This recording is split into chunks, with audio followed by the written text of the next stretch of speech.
Welcome to Chapter 16 of Essentials of Healthcare Finance, the Management Control Process.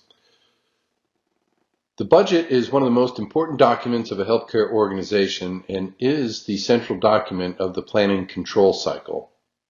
It identifies the revenues and resources that will be needed for the organization to achieve its goals and objectives and allows the organization to monitor the actual revenues generated and its use of resources against which were planned. A responsibility center is an organizational unit that has been formally designated with the responsibility to carry out one or more tasks and to achieve one or more outcomes. Responsibility centers or departments are the organizational units through which management control is exercised. The budgeting process can be bottom-up or top-down. The choice involves trade-offs between planning and control. The statistics budget forms the basis for projecting revenue and expenses. Projected service levels by responsibility center are required to determine expected revenues and expenses. Projected volumes are often based upon historical values, but modified by some subjective estimates regarding future service volume. The increments of the budget often are years, quarters, or months. The trade-offs are between planning, longer-range budgets, and control, shorter-range budgets. Another choice in budget preparation is how often revisions are made.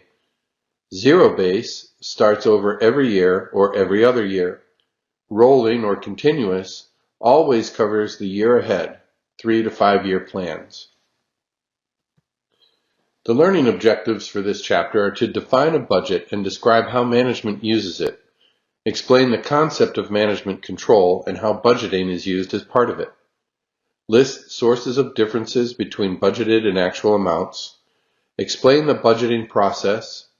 List the major types of budgets and describe how they are used. Describe the concept of zero-based budgeting. And explain how benchmarking is performed at the department level. Management control is a process by which managers ensure that resources are obtained and used efficiently and effectively while accomplishing an organization's objectives. Efficiency is the relationship of inputs to outputs, for example, the cost per day. The effectiveness is the relationship of outputs to goals, and it's more subjective in measurement.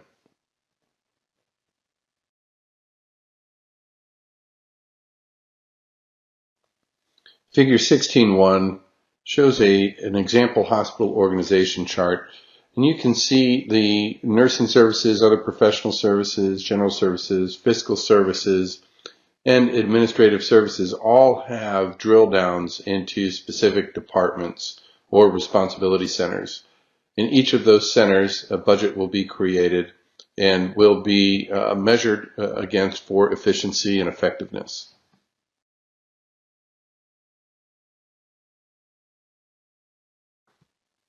The first phase of the management control process interrelates with planning. This is the phase where you determine nature and size of programs that are to be undertaken. For example, a burn care program.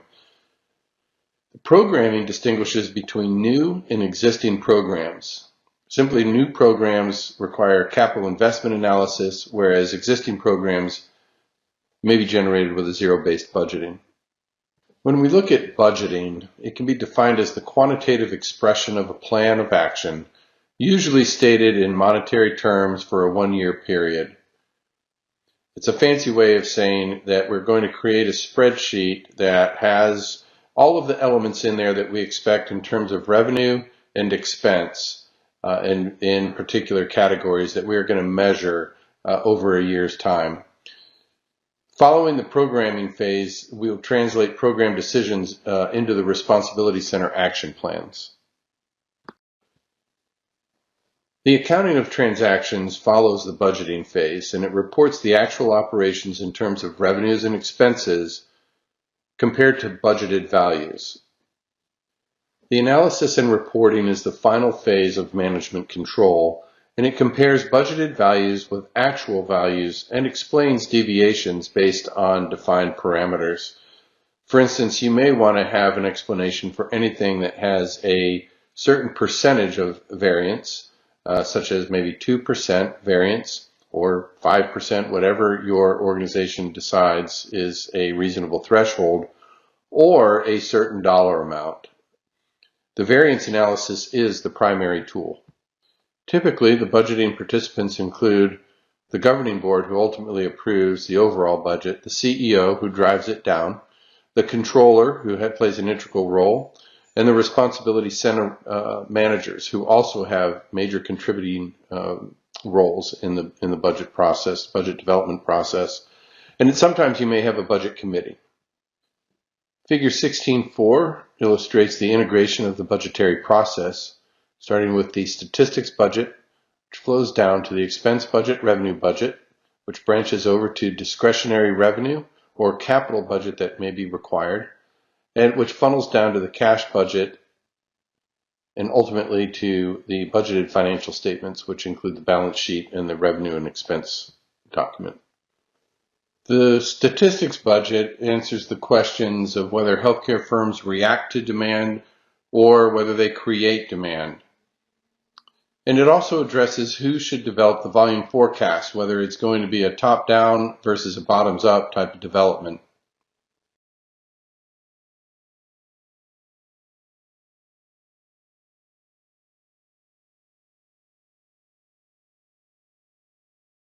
Get towards the end of the year, you may see an increase in activity as people are trying to get services while their deductibles have been met in that year before it starts over again in the new year. In addition, you may see some summer effects as people are on vacation. And you also want to look at what estimation methods are used in terms of your output. There may be multiple outputs that are going to be used, and also there may be the use of RVUs, or relative value units, which we've already discussed.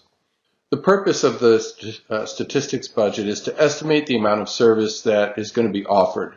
And you're going to estimate that by the type of service that is in your particular department or organization, by the payer type, and by the intensity, meaning the relative value units. And you do this so that you can determine the resources that are going to be needed, what your expected costs are, and what your expected revenues are. So where can you go to get estimates for this statistics budget? You can come up with them on your own. You can look at history and make a calculated judgment of what the change is going to be as you move forward based off of historical data. You can look at what your competitors are doing and figure what your imprint on the market is going to be. You can hire a consultant. You can review literature, search the internet, or consult other colleagues. One of the main things to keep in mind as you create a statistics budget is that the further you go out, the less specific that you can be.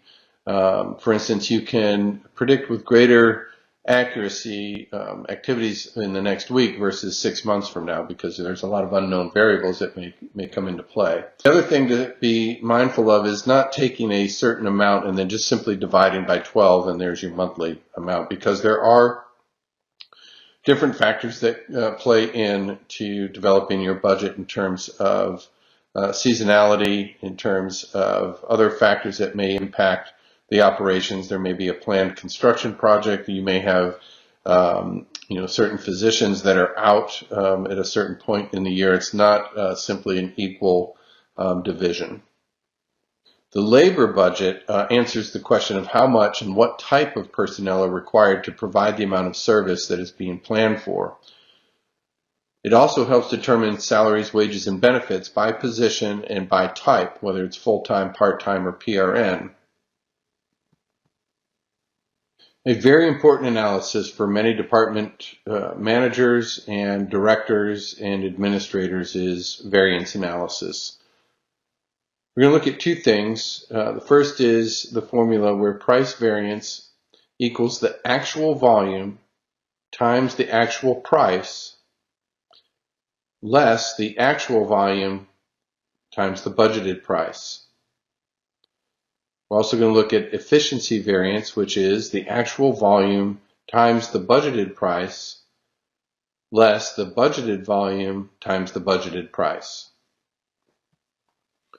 The revenue budget can be set effectively only after the expense budget and the statistics budget have been developed. The revenues must be set at levels that cover all associated expenses, plus provide a return on invested capital.